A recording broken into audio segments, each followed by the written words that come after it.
Today, I'm going to talk about the word should. Should is called modal verb.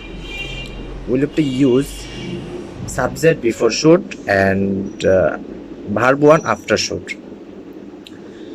The structure will be subject plus should plus verb 1. If I take a verb read, the sentence will be I should read. আমার পড়া উচিত।